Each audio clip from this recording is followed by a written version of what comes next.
Hello, everyone. Welcome back to the KPC podcast. I'm Carson Turner. And I'm Hannah Thurman. Today, we have a lot to talk about. The brief government shutdown, as well as a couple of updates on the Justin Trudeau statement that he made earlier in the week, and some new events happening regarding Logan Paul and the policies of YouTube. So, Hannah, go ahead and start off with what you're going to talk about. All right. Well, the U.S. government shut down last night, but only for a brief period of time where it didn't affect a lot of the federal workers. CNN and Fox both reported that Congress approved a budget deal early Friday morning. The spending bill is $400 billion, and it will fund the government through March 23rd. However, CNN reported that the spending bill allocates $90 billion in disaster relief, $165 billion to the Pentagon, $131 billion for non-defense programs, $10 billion to invest in infrastructure, $2.9 billion towards child care, and $3 billion to combat opioid and substance abuse, which is something that Trump mentioned in his last State of the Union address, that is something that his administration really wants to focus on. So to me, that was a little surprised that one didn't get nearly as much as the others. The bill does not, however, address immigration, which is something that caused the last shutdown because the Democrats have been so strong on that. House Minority Leader Nancy Pelosi urged members to vote against the bill, but in the end it did pass through with a 240 to 186 vote. 73 Democrats voted for it and 67 Republicans voted against it. Rand Paul actually appears to be the senator that urged many others not to vote for this bill, and he might have been the reason why the government did end up shutting down for a few hours. The New York Times quoted Paul saying, "The reason I'm here tonight is to put people on the spot. I want people to feel uncomfortable. I want them to have to answer people at home who said, how come you were against President Obama's deficits, and then how come you're for Republican deficits?" The Times said that Paul was angered at the huge spending increases that were at the center of the deal, and he delayed the vote for hours with a demand to vote on an amendment. Paul also is quoted saying, "I think the country's worth a debate until 3 a.m, frankly." And Paul described the spending as out of control, which it is a huge amount of money, and it's going to raise the debt ceiling, I believe. So I think that was his main problem. And when I was reading up on it this morning, I was surprised to see how close or how many Republicans voted against it. But I think it probably came down to funding because, when you think of Republicans and conservatives, you think fiscally, they're more fiscally conservative. Yeah, that makes sense. So it's just, I kind of agree that it's a little out of control spending. I think the government is kind of all over the place right now with that.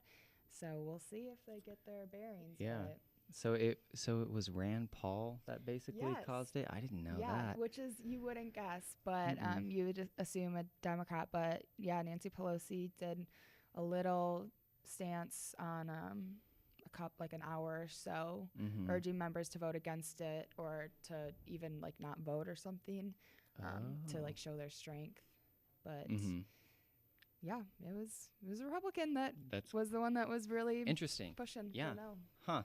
Yeah, I feel like, you kind of hit up on everything well in that. I agree with how it's kind of odd how you talked about how the Republican conservative tend to be more fiscally conservative with their money, and for them to ask for so much kind of doesn't really make a lot of sense. So I guess we'll kind of see where that goes. Yes. But On to you. speaking of which, I think I wanted to hit up on the Justin Trudeau situation, which we talked about in our newscast earlier in the week, where he basically had apologized and said he was joking, and I don't really know where I was going to go with that. I think I just wanted to make fun of him a little bit more, but now that I'm kind of thinking about it, I feel like he very well made fun of himself. So I'm just going to move on to my next story. So YouTuber Logan Paul has his channel temporarily demonetized due to a recent video that he made in which he tased a dead rat, which, that just sounds like a great idea. Right. And what's more interesting about this, it's less of a shock story because YouTube has had a very complicated, the politics of YouTube have been very complicated the past couple of years. Since it's such a big website, they have to rely on computers to kind of do their filtering systems. And the computers don't always work out as well as you might think. In fact, a lot of channels have been suffering from demonetization for reasons that they have no idea. So smaller YouTubers who quit their day job to take on YouTube full time were just hit with this demonetization. They called it an ad apocalypse, where they weren't getting ads, and then they lost all their money. They basically lost their job. And there have been times where the filtering system has put in like super inappropriate, like borderline like child pornography into the YouTube Kids app, which is meant for only kids to watch. And there's just been a lot of complicated things, but it seems like there is somewhat of a silver lining coming to play. A big YouTuber, Casey Neistat, he has 8.8 million subscribers, talked about his frustration with Logan Paul and how YouTube has delayed punishing him for everything he's done. We know that earlier in January he did the whole Suicide Forest stunt. YouTube waited to punish him. In fact, they didn't even take the video down. Logan Paul took it down himself. Surprisingly. Yeah. But Casey, being outraged, instead of being a YouTuber who just goes to Twitter to complain about it, was able to get the CBO of YouTube, Robert Keinel, and he is going to be able to, he said he sat down with him, had a full interview with him over the communication of YouTube, what the whole demonetization problem is, and hopefully answering a ton of questions that the YouTube community has been dying for answers for the past, it's almost been 2 years at this point. So huge update in the YouTube community. In fact, actually, YouTube has a lawsuit against it right now. There's someone suing YouTube because they're like an educational channel, but they make conservative-based videos, but YouTube has been putting their videos in the same category as like pornography, so people can't watch it. So yeah, luckily it seems like a lot of good things are starting to come from this long time of bad stuff happening. But the politics of YouTube. Yeah. It's We'll stressful, but it looks like it's turning out well. That's good. All right, so in Kansas news, Chris Kobach is under fire for receiving a failing grade from the Better Business Bureau, reported the Kansas City Star. The grade is for a Missouri-based veterans group that is a nonprofit, but the Bureau actually said that only a small fraction of the group's money actually goes towards veterans issues. Kobach responded that this is the first time he has heard of any suggestion that the money raised by the charity isn't going to causes for veterans. And the BBB is also a nonprofit, and it was founded in 1912 with a focus on advancing marketplace trust. I had not heard of the Better Business Bureau, so when I read the article, I was skeptical because I wasn't sure if that was just some random organization saying you deserve a failing grade. But see, I looked into it. Seems Better Blogger Bureau. Yeah. I think they have like 106 across the country, but that'll be interesting because this could affect Kobach's candidacy for governor coming up.